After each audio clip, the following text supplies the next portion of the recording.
भगवान शिव के जन्म से जुड़ा रहस्य क्या है? भगवान शिव को स्वयंभू कहा जाता है, जिसका अर्थ है कि वह अजन्मा है। वह न आदि है और न अंत। भोलेनाथ को अजन्मा और अविनाशी कहा जाता है। तो आइए जानते हैं उनके जन्म से जुड़ा रहस्य क्या है। त्रिदेवों में भगवान शंकर को महत्वपूर्ण स्थान प्राप्त है।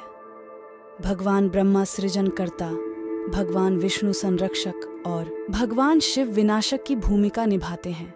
त्रिदेव मिलकर प्रकृति के नियम का संकेत देते हैं कि जो उत्पन्न हुआ है उसका विनाश भी होना तय है। इन त्रिदेव की उत्पत्ति खुद एक रहस्य है। कई पुराणों का मानना है कि भगवान ब्रह्मा और भगवान विष्णु शिव से उत्पन्न हुए। हालांकि शिव भक्तों के मन में सवाल उठा जाता है कि भगवान शिव स्वयं जन्म लिया था, जिसका अर्थ है कि वह मानव शरीर से पैदा नहीं हुए हैं। जब कुछ नहीं था तो भगवान शिव थे और सब कुछ नष्ट हो जाने के बाद भी उनका अस्तित्व रहेगा। भगवान शिव को आदिदेव भी कहा जाता है, जिसका अर्थ हिंदू माइथोलॉजी में सबसे पुराने देव से है। वह देवों में प्रथम है। हालांकि भगवान शिव के जन्म के संबंध में एक कहानी प्रचलित है।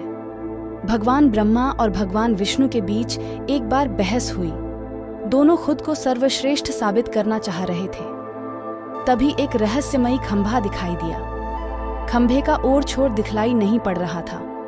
भगवान ब्रह्मा और विष्णु को एक आवाज सुनाई दी और उन्हें एक दूसरे से मुकाबला करने की चुनौती दी गई। उन्हें खंभे का पहला और आखिरी छोर ढूंढने के लिए कहा गया।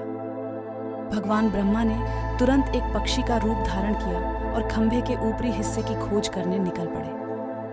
दूसरी तरफ भगवान विष्णु ने वराह का रूप धारण किया और खंभे के आखिरी छोर को ढूंढने निकल पड़े। दोनों ने बहुत प्रयास किए लेकिन असफल रहे। जब उन्होंने हार मान ली तो उन्होंने भगवान शिव को इंतजार करते हुए पाया।